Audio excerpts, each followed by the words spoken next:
So check this out. We got organised pretty late last night. Hit the road at maybe 6:30, so it was dark. Drove a couple hours, and now here we are. So today we're going for a drive. So finally we got the big Defender out. I still haven't even locked it or put it in low range, I should say. So here's hoping everything's working underneath. Not sure exactly what we're going to do. We'll hit up a couple of tracks. We have left the girlfriends back at camp. They wanted to have a girls' day while the sun's shining, a few drinks. Sounds nice. We've got Angus in the 80 series that's pretty close to fully decked out now. He's been a busy boy working on that, so that's a mean looking rig. Up in front of me we got Matt. He's out in the Hilux, which you would have all seen before. Just grab a gear here. And yeah, of course, up front, we've got Nick in the Patrol. Yeah, we've only got one person per vehicle, so it'll be a bit of a slow trip. Look at this thing. That's the tour bus. Let's see how we go.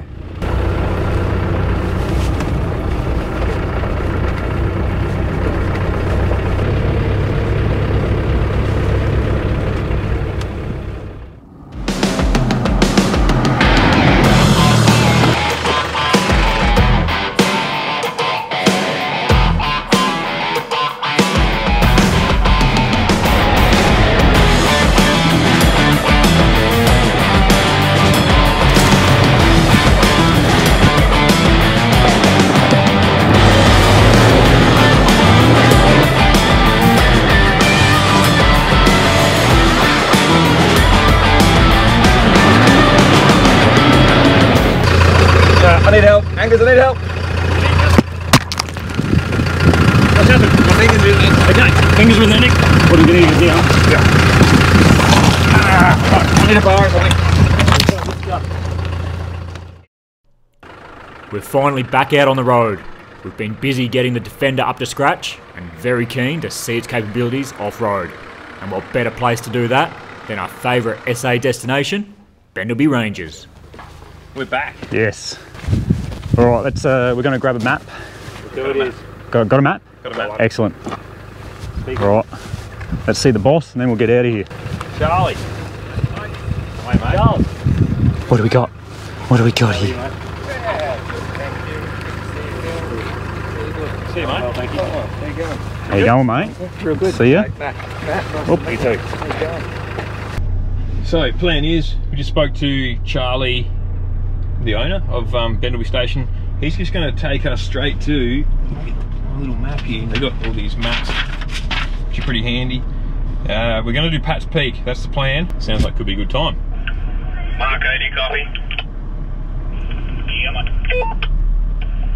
Head forward across the creek. I'm just ahead of you in the white cruiser. Do you think that thing will make it up there, Charlie? Say what? Do you think that 79 will make it up there? We can play games if you want. We love games. Bendleby Ranges has multiple drives for just about any experience level. And Pat's Peak is not one for the faint-hearted. Charlie is claiming it's one of the steepest he has here, so what better place to work out if the low range works in the Defender. It's been a dry couple of months here too, and the bull dust is pretty damn serious, which may not be too much of a problem for the other boys, but for me and the Defender, well, the door seals are about as useless as a screen door on a submarine. A short drive and a few gates later, we're at the base of Pat's Peak. Might not be the best idea, but I'm up first and get straight into the climb. The track here is shaly with a lot of moving rocks as you drive over them.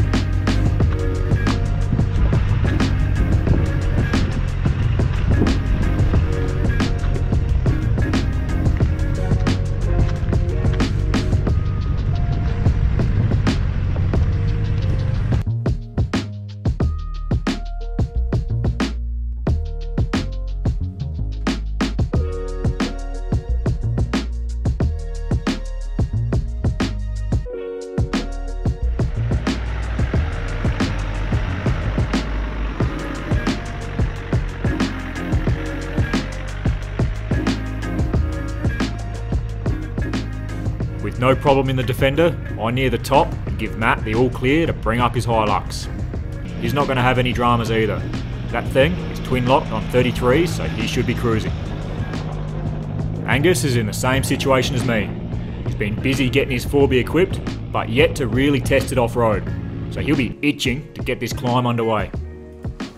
We're just taking a quick trip up Pat's Peak. Now this is actually pretty steep. First time in low range in the Defender. Went well. We just got Angus coming up now. Let's see if we can get a look at it.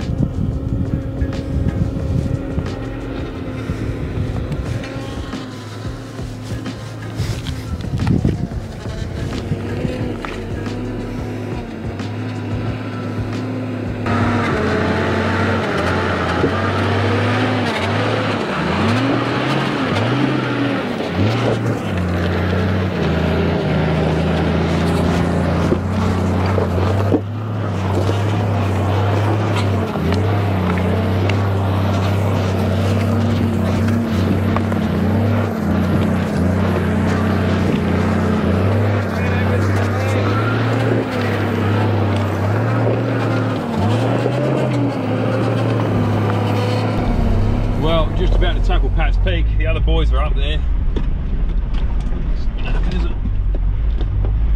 She's a fair old climb. I was just watching from up the top of the hill, so it's a good view from back there. It's definitely a bigger hill when you get here though. Pretty dusty as well. Just watching Angus push the old 80 series up there. There's a fair bit of dust coming out, bit of wheel spin, so should be good fun. Here we go. Low range. It hasn't been low range for a fair while. It's good to slide into low range. Not a bad little rocky section to start with.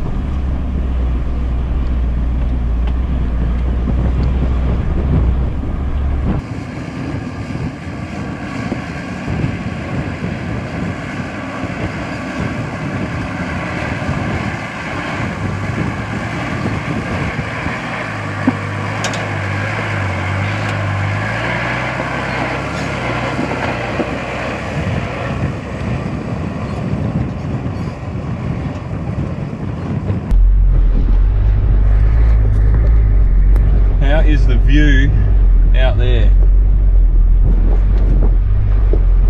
Pretty specky.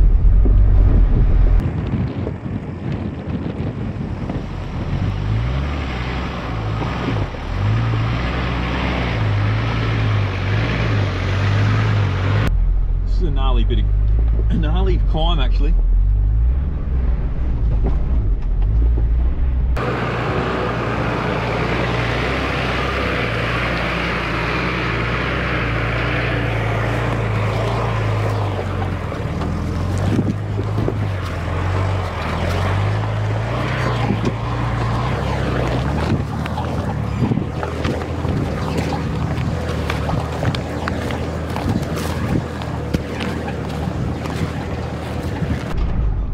There it is, up the top. Although a quick gain in altitude, the drive up would be more than achievable in just about any standard four-wheel drive. But now with all four of us at the summit of Pat's Peak, we can take a minute to soak in the views and continue along the ridge of the Hungry Range. It's an easy drive, made that little bit more difficult thanks to those 360-degree views that are just screaming out for your attention. Matt's following close behind me in his Hilux, which he hasn't put through its paces yet since installing the superior engineering 3-inch lift with the billet upper control arms, diff drop and a higher rated rear leaf pack to handle a bit more weight. So he is out here learning his vehicle, just as Angus and myself are too.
As I said before, this is the very first time the Defender's been off-road and into low range. 9 months ago, she was bog stock. It's taken some serious hours in the workshop to get it to where it is now. The first priority with this thing was to get it up to the high standard the Jeep set as far as off-road capability goes. To achieve this, I've slapped in long travel shocks using the superior 2.0s in the front and 2.5s in the rear, all mounted thanks to the Kingpin design brackets. For caster correction, I'm using the superior Superflex radius arms. The coils, well, they're currently not suited to the amount of travel available, but we're hoping to keep an eye on that over the weekend. As we keep rolling along, the views from this ridgeline keep getting better and better. It would be a perfect spot to stop for a minute and take it all in. But we have to keep on moving, as we're hoping to make it up to Sunset Ridge later tonight.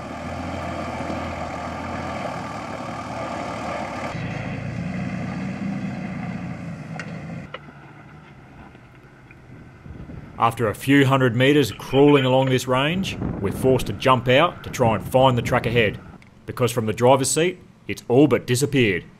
It's a pretty serious descent, with big holes and loose rocks the whole way down. This is just what we're after. And in the very first drop-off, I hear the springs unseating in the Defender. Hopefully, they relocate themselves. This is a tight turn, and the first time I've really tucked the wheels up in the guards. After the chicane, it's now getting seriously steep. There's a lot of loose rocks here, so taking it as slow as possible is going to be tricky.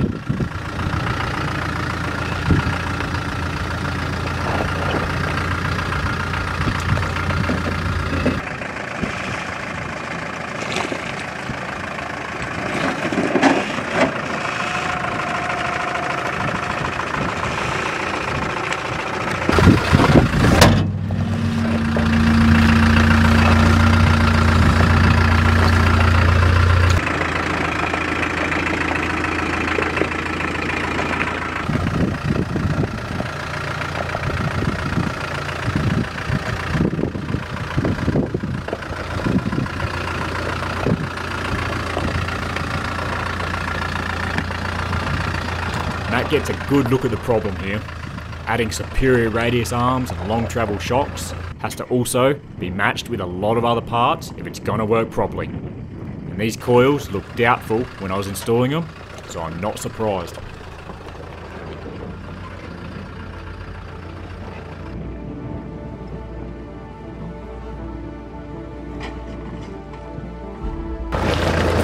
Hey Mark, you come when this wheel drops down, just hold it. I'll tell you when and I'll put the string back in. It's just come out. Almost. Hold that.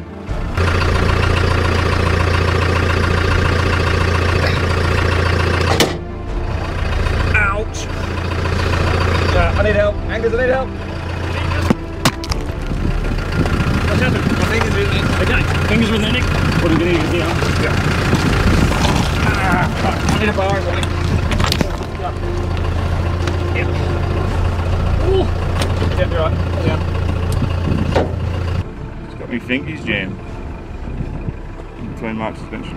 That was pre-existing. Just the Put a nice indent in there now. indents, yeah. Bit of a panic set in there for a little A bit. bit of panic. I think they were going to stay in there. Could have been worse.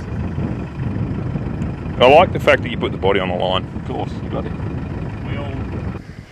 Oh God. Well, look, leaving home we knew those springs weren't suited for the task, and I was desperately trying to get some slightly taller ones in so they won't unseat. I'm not a fan of like dislocation cones or those kind of things, so I thought let's just run it, get the vehicle off road. Unfortunately, these holes are big, and they've done exactly what we thought they'd do. They've come out of their seat, had a hell of a time trying to get them back in. Matt Neron broke his hand. Shit, these are some big holes actually. I don't think we'd drive up this. But yeah, Matt's coming down now, so let's have a look. Matt's coming down now in quite the opposite setup. He's twin locked and IFS, and a couple of bruised fingies, as he calls them. Let's see how he goes.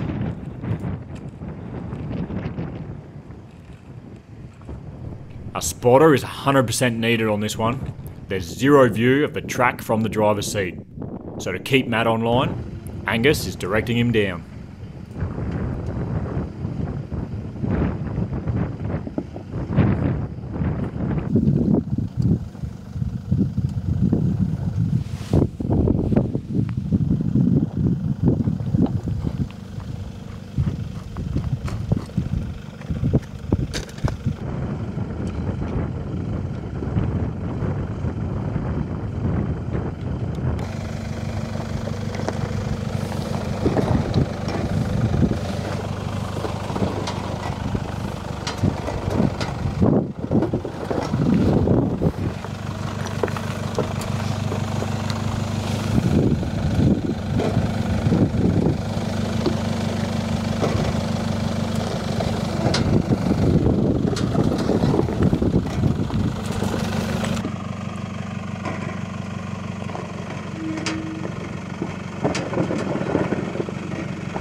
Matt's coming down at a nice pace.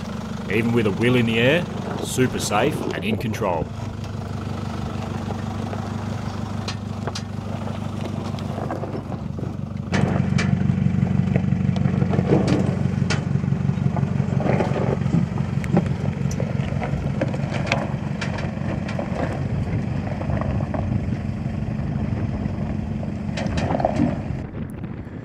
Next up is the 80 series. As I said earlier, this is its maiden voyage in tougher terrain, but with good travel and 35s, Angus should be in good hands here.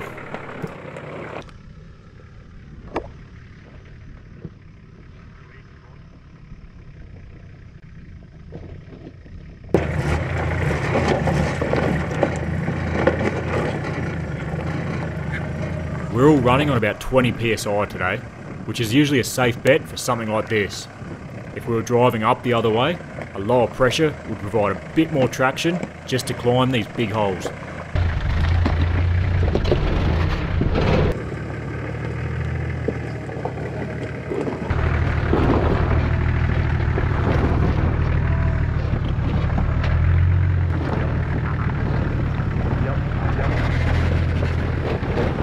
That's good. Just a bit of this.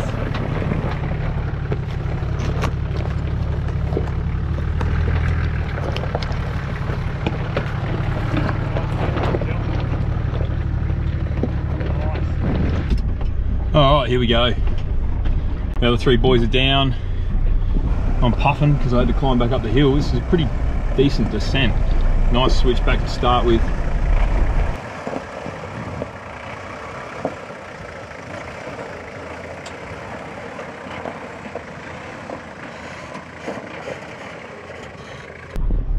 There's some big holes.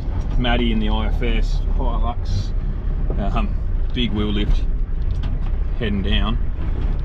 Get around there, big. Oh, have a look at this. That is almost certain death if you go down there with a failure, brake failure, or something goes wrong.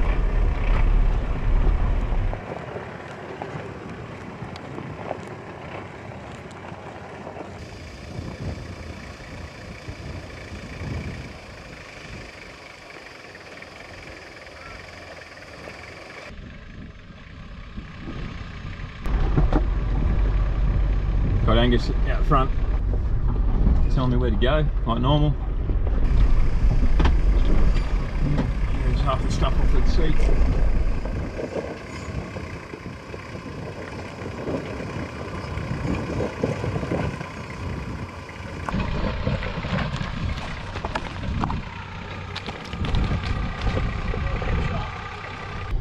This would be nice to have reduction gears here. Even 4 low is way too high.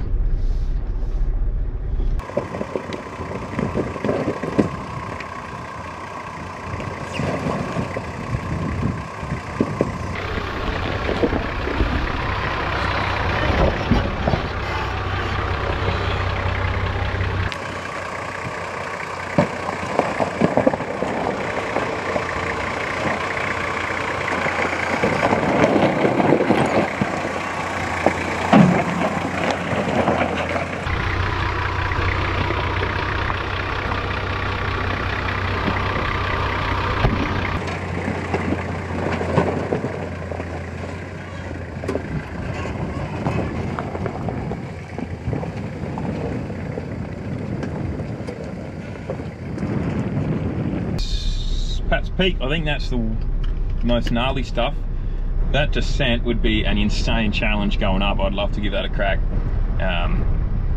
But yeah, when you don't have gravity on your side to pull you down, there's a lot of loose, shaly stuff on that descent. So going up would be a bloody good challenge.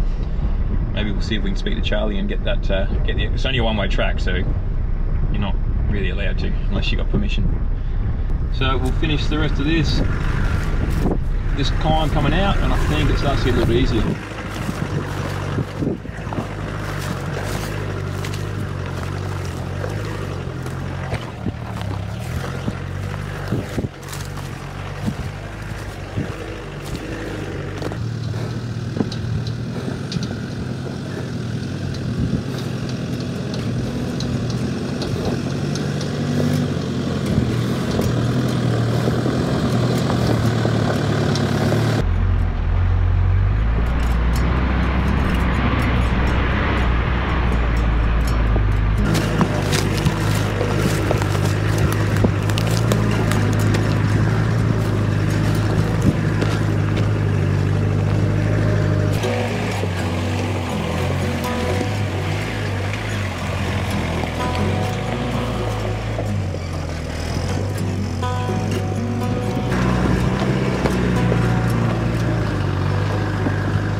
Charlie and Kylie, and we're going to pick up the girls from camp. We've left the girls there all day, so who knows what sort of state they'll be in. So we'll swing by camp, pick the girls up, get a couple of drinks, head up to the lookout, and yeah, watch the sun go down. Should be pretty nice. There's a good amount of clouds in the sky, so